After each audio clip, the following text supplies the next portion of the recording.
What up, world? It is Misha here from Head Wraps and Budget Plans. Right now I'm without my head wraps, but you know, just letting the sister locks flow. Yes, come through.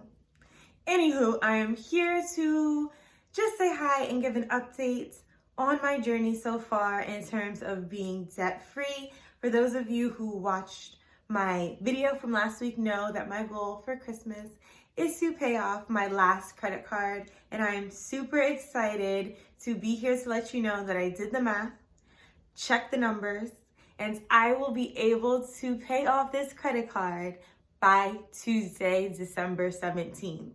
How did this happen, you ask? I know you asked, right? You wanted to know. Well, I put in so much work earlier in November at my 9-to-5 job and was able to secure the bag by working per session, which is overtime. So I was able to get some extra income. And by extra income, I mean extra income. I mean $1,500 in extra cash that I was able to throw all at my debt. And that $1,500 has really set me up to be in a really, really good position. So, based off of those numbers, I was able to put $850 onto my Chase card, which the last time we spoke, I owed $2,686.43. Since then, the interest has posted, so then my owed amount went up to $2,746.86. Yes, we know interest is dead, and this is the reason why I started doing the hybrid method of using the avalanche method for this credit card instead of going immediately to my student loans, because this interest on this Chase card is killing me. And this is even after I got them to refund me 3 months worth of interest, and that will be a completely different video, which I'm super excited to tell you all about so you could get your coins back. Anyway, I was able to pay $850 by really being intentional and really strict about my budget, as well as using the additional $580 that I was able to get working overtime at my teaching job.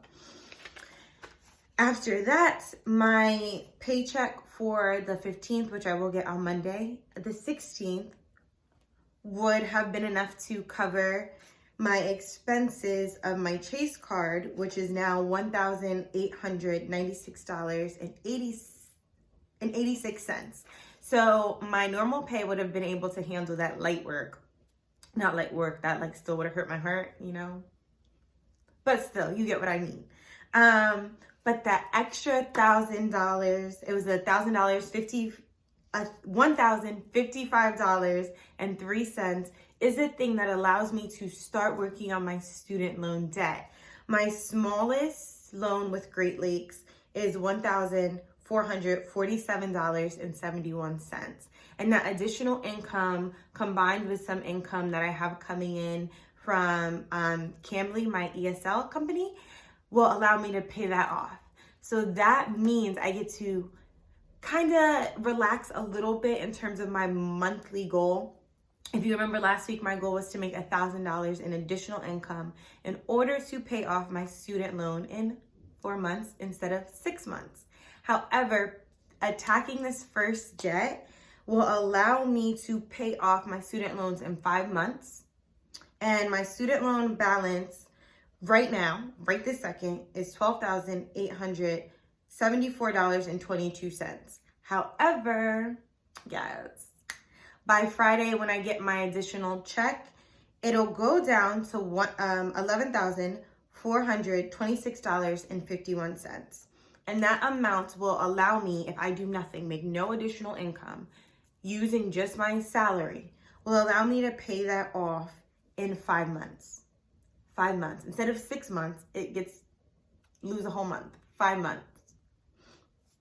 If I decide to work, which I am, my side hustles, and I decide to push for a goal of $600 a month additional, I will be able to pay off my student loans in 4 months by making payments of $2,000 I don't know why I keep doing that, but it will allow me to pay it off in the amount of $2,856.63 a month. Of course, there's going to be interest involved there, so I'll pay that as it goes, but 4 months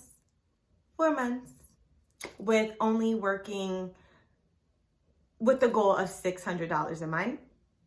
And then there's the option of doing it in 3 months, but that would require me to make about an extra $1,500 a month for a total payment of $3,808.34. Oh, clearly my house is saying do that one. But that would be just a lot of time that I would have to work before work, and a lot of time I would have to work after work. The opportunities to work the per session jobs that I've made so much extra income for have now stopped. So they're not available. And those per session jobs were jobs that I was excited about, I was passionate about, and brought joy into my life. That's why I worked them, not necessarily for the money. This year, my school has been extremely draining, so I wouldn't necessarily want to just work extra just to make extra money, because that's how you burn out. And your good sis is not trying to burn out at her school, because I need myself to show up, and my students need me to show up at 100%. So I decided to take the route of option number 2, and to really push hard to make at least $600. Now, my goal before was $1,000. That doesn't mean that I'm not reaching for that necessarily. It just means that it gives me permission to kind of like chill out, that if I need to cancel a class because I'm tired, or if I want to go out on weekends and not work, it gives me that flexibility to do so. And I'm just going to take the opportunity. I feel like in my head secretly, I'm going to be like, oh, let's shoot for 1,000. Let's shoot for 1,000. But when looking at the timetable, it doesn't really affect the amount of time too much. Like, I think if I just did 1,000, it was like 4.5 months. Not 4.5 months, 3.5 months to pay off my loans. And the way that my paychecks are broken up, it would end up being the 4 months anyway.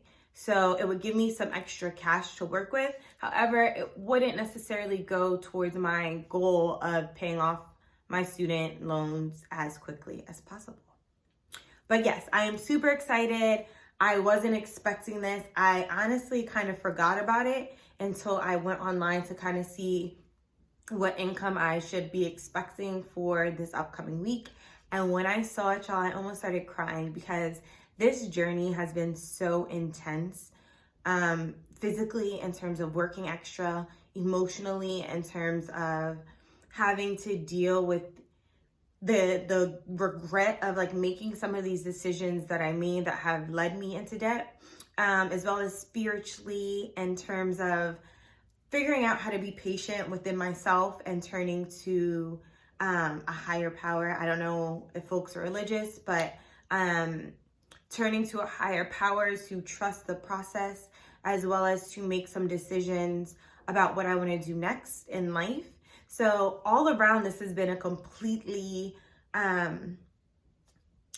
life-changing experience. And I know that sounds dramatic, but the way that I have grown within these few months from September to now is incredible. And I am so proud of myself for making those sacrifices to be here today, as well as not being distracted by the noise of other people and what other people are doing and trying to keep up with the Joneses. I really do feel like I'm on track to change the legacy of my family and the generations that come after me by creating such a strong foundation that they're gonna be good.